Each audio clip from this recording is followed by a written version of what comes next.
সুধী দর্শক আসসালামু আলাইকুম, আমন্ত্রণ জানাচ্ছি ফুডিশ ফানের নতুন রেসিপি দেখার জন্য। আজকের রেসিপিতে আপনাদের সাথে শেয়ার করব পাউরুটি ও কাস্টার্ড দিয়ে তৈরি দুর্দান্ত স্বাদের এই ডেজার্ট রেসিপিটি। এটা দেখতে যেরকম লোভনীয়, এটা কিন্তু খেতেও খুবই মজার হয়, আর এটা কিন্তু বানানোও খুব সহজ। তো চলুন দেখে নেই আজকের রেসিপি। প্রথমেই আমি কাস্টার্ডের মিশ্রণটা রেডি করে নিচ্ছি। এর জন্য আমি বাটিতে হাফ কাপ তরল দুধ নিয়ে নিলাম। এর মধ্যে দিয়ে দিলাম 1.5 টেবিল চামচ কাস্টার্ড পাউডার। আমি ভ্যানিলা ফ্লেভারের কাস্টার্ড পাউডার নিয়েছি, আপনারা আপনাদের পছন্দ মতো যে কোনো ফ্লেভারের কাস্টার্ড পাউডার ব্যবহার করতে পারেন। এটাকে খুব ভালো মতো মিশিয়ে নিলাম।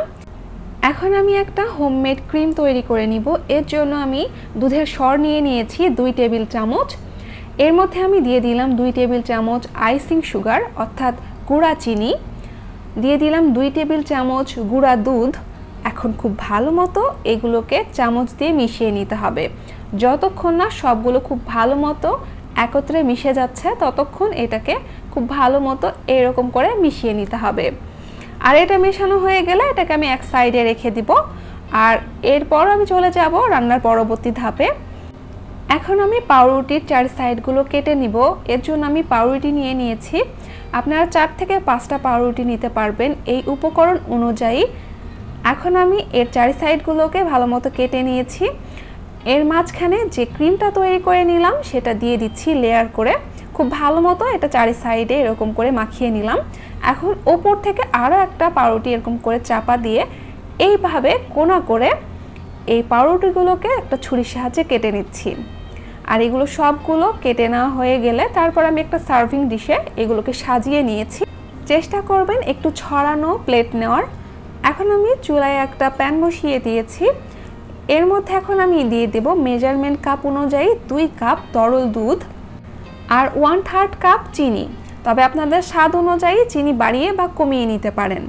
এখন চুলার জাল অন করে দিয়ে তারপর এটাকে অনবরত নেড়ে মিশিয়ে নিব।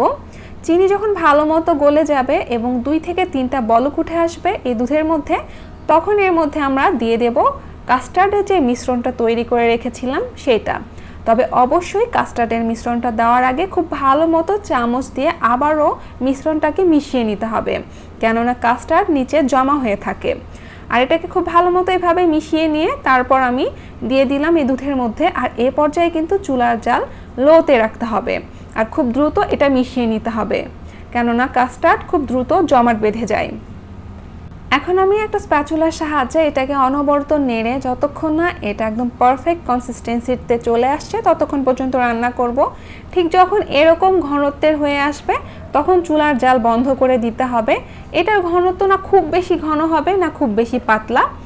এখন এটাকে আমি ওপর থেকে ছড়িয়ে দিচ্ছি। আর ঠিক এভাবে সমান করে সবগুলো পাউরুটির মধ্যে মালাইগুলো দিতে হবে যাতে সমানভাবে এর মধ্যে মালাইগুলো ঢুকতে পারে। এখন ওপর থেকে আমি কিছুটা পিস্তা বাদাম কুচি ও চেরি কুচি দিয়ে গার্নিশ করে দিচ্ছি, এতে করে এটা দেখতে খুব বেশি লোভনীয় ও সুন্দর লাগবে।